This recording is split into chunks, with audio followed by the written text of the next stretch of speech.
Hello everyone. So we are going to see the topic called data rate limit.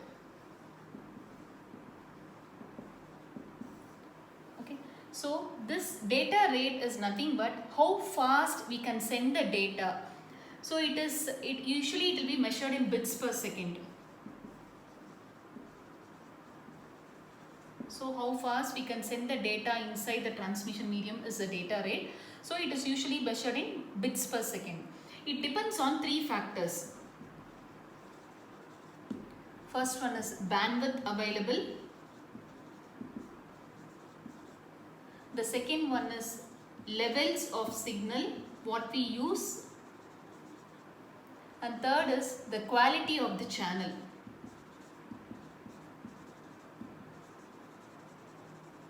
So the bit rate depends on three factors: the bandwidth available and the levels of the signal what we use inside that transmission medium, and the quality of the channel.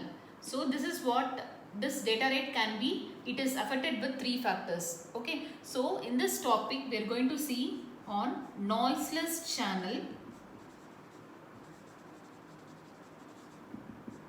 Nyquist bit rate,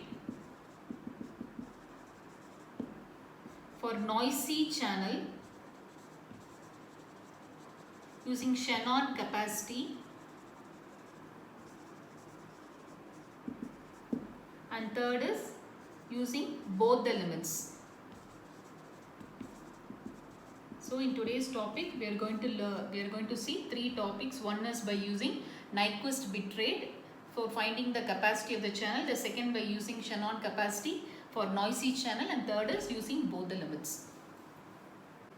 Coming to noiseless channel Nyquist bit rate, according to this Nyquist theorem, if the bandwidth and the signal levels are given, we can able to find out the bit rate of that particular bit rate in which we are going to send the data. So the bit rate can be calculated with using this formula 2 into bandwidth into log L to the base 2. So this is a formula for finding out the bit rate. If the channel is noiseless and if we have given the bandwidth and the levels. Usually when we are going to increase the number of levels, the distance between the level will be decreased and error will be more, and it will reduce the reliability of the system. So we will see two examples of this Nyquist bit rate. So here consider a noiseless channel with a bandwidth of 3000 Hz transmitting a signal with two signal levels. Find the maximum bit rate. So here what happens is that they have given the bandwidth and then given the signal levels. So we can use this formula Nyquist bit rate. It has mentioned that it is a noiseless channel. So we can use this formula. Bit rate will be equal to 2 into the bandwidth is 3000 into log 2, the signal level is 2 over here.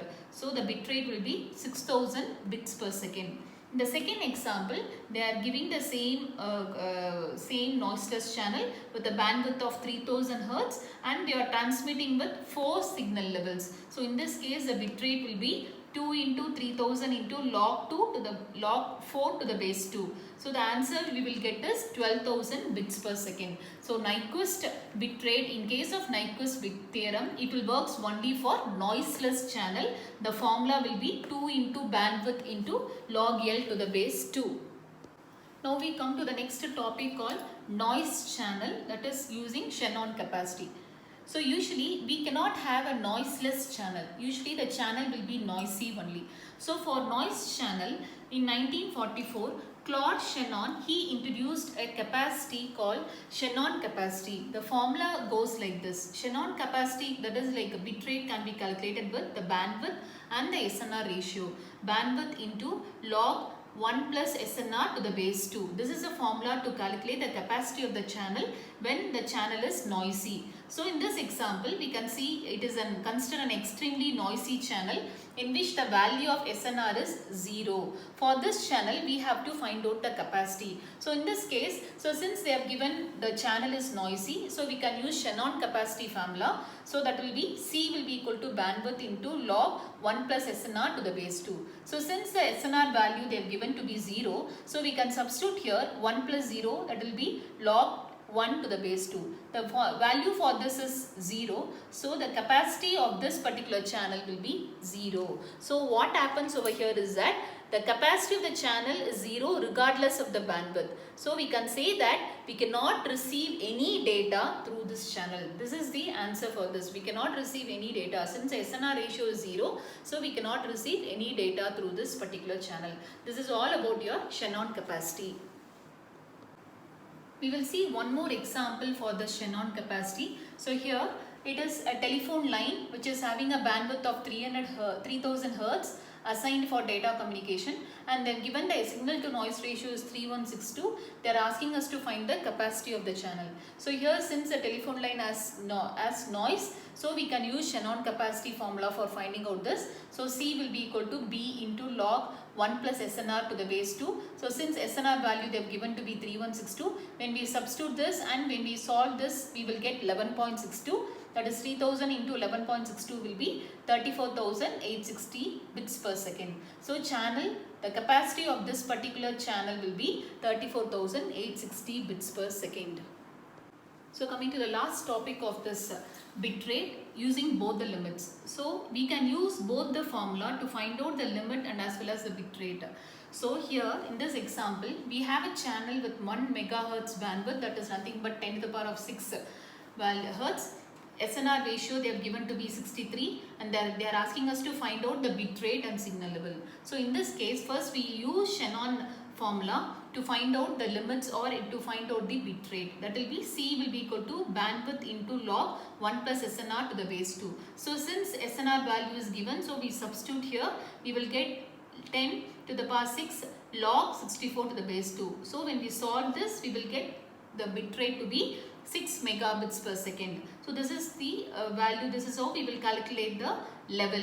This is how we calculate the bit rate. Now we need to calculate the signal levels using Nyquist formula. Bit rate will be equal to 2 into bandwidth into log L to the base 2. This is a formula for calculating the bit rate. So usually, say here, since the bit rate upper limit they have given to be upper limit, we have got to 6 megabits per second. For our convenience, we are taking this this bit rate to be 4. So 4 will be equal to 2 into 1. The bandwidth value is 1 megahertz into log L to the base 2. So here when we move this to this side, we will get 2, that will be equal to log L to the base 2. So we need to calculate the signal level. Level will be equal to 4. So here we have used both the formula to find out the upper limit and as well as to find out the signal levels.